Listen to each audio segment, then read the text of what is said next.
I'm about to share with you some of the secret songwriting techniques that the very talented rapper Cal Scruby is using on his new song, Cigarette Break. If you haven't already heard this song, make sure you check it out. I'll leave a link in the video's description below. Okay, the first technique I want to share with you is this. Cal wrote Cigarette Break to a theme, all right? And this is a technique we use a lot as rappers. We'll create a theme which allows us to tie a lot of different things into that theme, which connects everything together. That way you're not just writing a song with a bunch of random lines and stuff and nothing actually connects with each other, okay? So in Cigarette Break, the main theme is smoke. And of course, with the song's name being Cigarette Break, that ties into smoke. And smoke itself is a double entendre, okay? So smoke in the literal sense, like smoking a cigarette, is obviously a big part of this song, and of course the visuals and stuff in the music video, but also the slang term for smoke, meaning, you know, smoke from a gun, but also smoke is in an altercation, a problem, a dilemma, some drama. And you can see this theme already in play in the intro before the verse even comes in by using just a sound effect, the sound of him lighting a cigarette. You can hear the lighter going, right? That ties into smoke. And then in the hook, of course, he says, if you want smoke, we can take a cigarette break. Then also, if you listen carefully as he comes out of the hook, you hear him also use another sound effect of him exhaling, as if he's blowing out smoke. So smoke is the main theme of this entire song. But it's not the only theme, which leads me to technique number 2 that I wanted to share with you. You can create sub-themes to support the main theme, and Cal is doing that certainly as well in this song. And Cal is using 2 sub-themes within this song to support the main theme, which is smoke. That first sub-theme is basketball, and he uses basketball in 2 different ways. Basketball in and of itself does not connect with smoke, right? But he uses certain words that he can use double entendres with that relate to basketball that will connect with smoke. For example, in verse 1, he says, "You are not a shooter, I ain't jumping at your head, fake witch."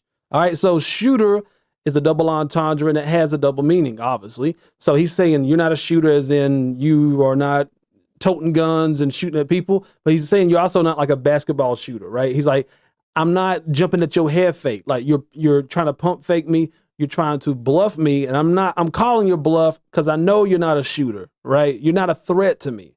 So you can see how already he's using basketball to use double entendres that connect with basketball, but also connect to the main theme, which is smoke. He also uses the basketball theme to relate to himself where he is in his career, and also when he's taking jabs at other rappers he's making fun of. For an example, in verse 1, he says, "I feel like I'm MJ in the 10th grade, as in Michael Jordan."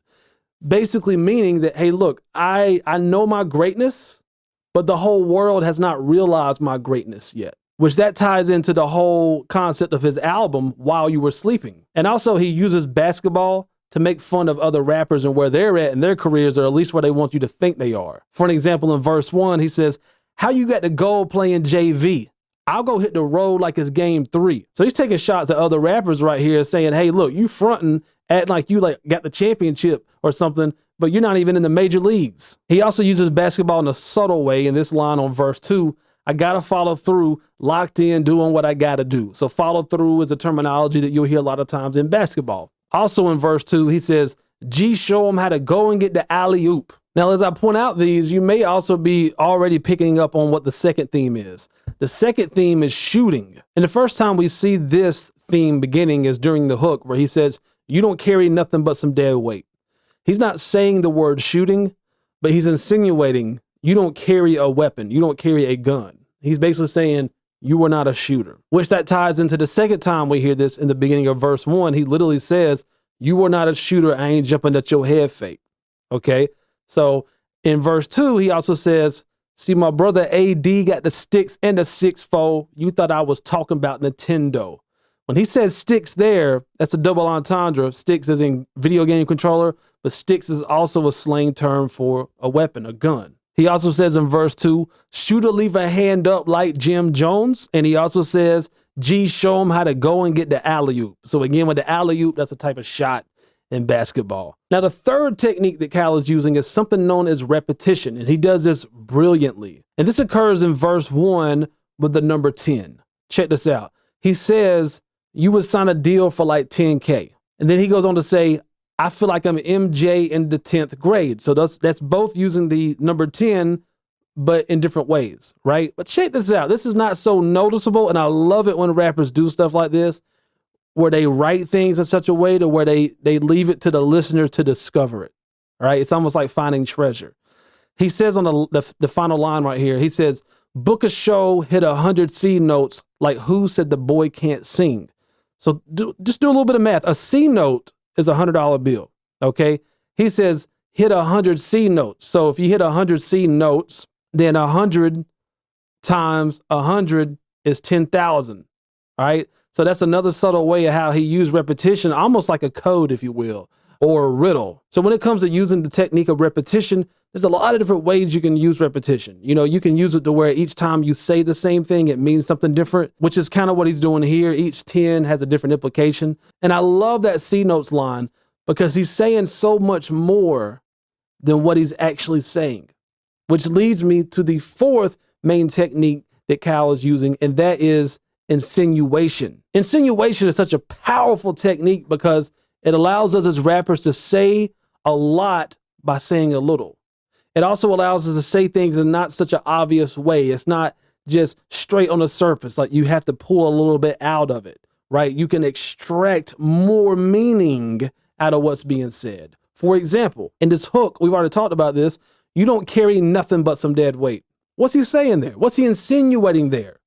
There's more to it than what he just said. He's saying you don't carry nothing. What's he mean by carry nothing? You don't carry no weapons. You ain't strapped. He's saying that without saying that. Also in the hook, he says, bring it to your door. I can ship it to you next day. Bring you what? He's not talking about shipping you a literal package. He's talking about, I'm going to bring you that smoke. Okay. He's saying you want an altercation. Oh, I got you. I got you like Amazon Prime next day got you. And in verse 1, he says, make her bed break, leave her walking like it's leg day. Now, I don't think I need to extract that. I think we get what he's saying without saying it. Also in verse 1, he says, look at my belt, it's a dead snake. There's a lot of insinuation going on there. First of all, who's he talking to? He's telling someone, look at my belt. Who's he talking to? He's talking to the person that wants to smoke. He's talking to the person he has an altercation with, right? And why does he emphasize, look at my belt, it's a dead snake? He's insinuating that that person that he's talking to is a snake. And he's saying that my belt is foreshadowing your fate. So if you keep messing with me, I'm going to wear you as a belt. Also in verse 2, he says, see, my brother AD got the sticks and the six-fold. You thought I was talking about Nintendo. What's he insinuating here? I've already alluded to the sticks part, right? And six-fold is a very popular model of car, a 64 Impala. It's also a video game console from back in the day, a Nintendo 64. So both of those have double entendres, and he's insinuating that, hey, look, I got some shooters and they have transportation. We have a means to settle this issue with no problem. And that's another one of my favorite punchlines from the song. Very, very well thought out and executed by Cal. And that leads me to the fifth technique that Cal is using in this song, and he does it a lot, and that is wordplay. He's using a lot of wordplay, a lot of punchlines and stuff. Now, I'm not going to go into great detail about all the different types of wordplay that we use as rappers. I've already done a video on that, which you can check out. It's called How to Write Rap Punchlines That Hit Hard. So feel free to check that out if you want to get more nerdy about what we're about to go into now. So Cal mixes up quite a bit of different wordplay in this song. Double entendres. We've already touched on these, so I won't break these bars down. But in the hook, he says, if you won't smoke, we can take a cigarette break.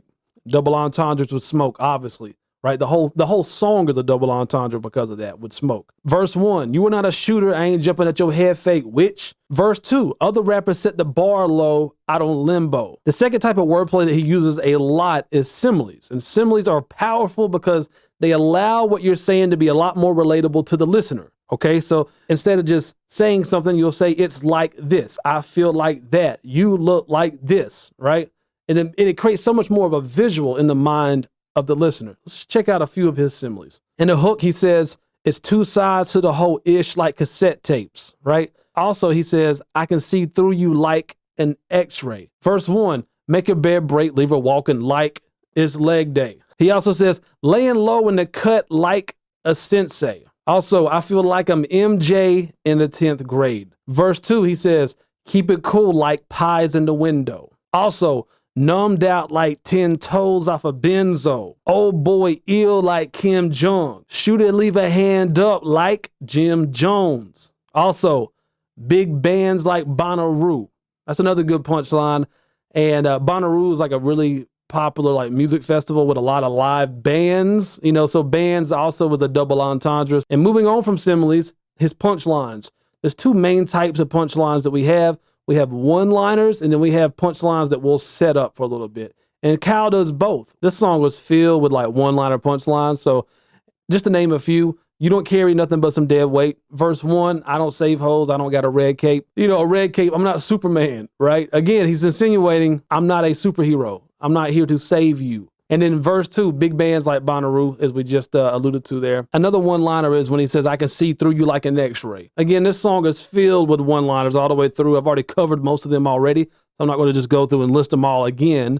But you get the point. He uses a lot of one-liner punchlines, but he also uses a very effective technique where we build up into punchlines. So we set the punchlines up and we write leading into it so that punchline has even more impact. And he does that twice. So the first one happens on verse 1. He says, you would sign a deal for like 10K and tell the internet that you getting paid, laying low in the cut like a sensei. I feel like I'm MJ in the 10th grade. How you got the goal playing JV? I go hit the road like it's game 3. Book a show, hit 100 C notes like, who said the boy can't sing? So that last line, book a show, hit 100 C notes like, who said the boy can't sing? That's all being set up before because, he's tying it into 10K, right? It's supporting this punchline right here.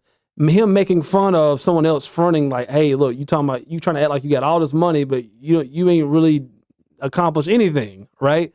He's saying, you signed a deal for 10,000. And he says, but I can go book a show in one evening, I can make $10,000. And C notes is a double entendre because C notes means $100. Also in the literal sense, the actual musical note, C notes. So it's a very well thought out punchline. Again, he's setting it up for several bars before he hits him with that final punchline. And in verse 2, he has another punchline that he builds up. And this was only like a 2-bar setup. He says, see, my brother AD got the sticks and a 6-fold. You thought I was talking about Nintendo, right? So he's setting up, you thought I was talking about Nintendo with a line before it, right? So it has even a little bit more impact. There's more context to it. A main takeaway there is this, punchlines don't always have to be one-liners, right? So to recap, Cal's using 5 major techniques in this song. Number 1, he created a theme for this song with smoke, which has a double entendre in and of itself. And then throughout the entire song, he's connecting all these different things to that one main theme being smoke. 2, he created sub-themes underneath that main theme to support the main theme with basketball and shooting. 3, he used repetition with the number 10, used the same number in different ways, but also he used it in a cryptic way on that final line to say 10K without saying 10K, which leads to the 4th point, which is insinuation. Try to say things in a way that's not so direct. A lot can be said in few words. And the 5th technique, lots and lots and lots of wordplay. Cal uses a lot of similes, double entendres, one-line punchlines, and also uses punchlines that require just a little bit of build-up to give that final punchline even more maximum impact. Quick question. Have you already been using some of the techniques that I shared within this video, and are you happy with the results that you've been getting? Also, are there any techniques that I shared today that maybe you wasn't quite aware of yet, and you're looking forward to trying in the near future? I would love to hear your thoughts below. Also, this is the 3rd part to this whole series where I'm breaking down Cal Scruby's song Cigarette Break. I also have 2 other videos where I go deep into his rhyme schemes and his rap flow. So I'll put a link to that in the video's description below. And if you're new to my channel, welcome. Thank you so much for watching this video. I hope it added a lot of value to you.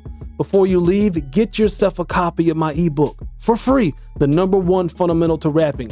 That's my gift to you and it's going to help teach you how to write your rap songs or verses in a way that will keep the listener hooked from beginning all the way to the end and leave them wanting more. And it will also serve as just a general guide, an overview, if you will, of how rapping works, so you can get on the fast track to improving your rap skills. It's something I wish I would have had when I first started off, and you can get that by clicking the link in the video's description below as well. My name is Cole Mize with ColeMizeStudios.com, and always remember, when it comes to rapping, there's no rules, there's only techniques. Peace. Hey man, you see that subscribe button right there? Kill it, kill it, kill it, kill it, kill it, kill it, kill it. Oh, and don't forget the bell icon. Kill it, kill it, kill it, kill it, kill it, kill it, kill it. Hey, I know you see that like button, right?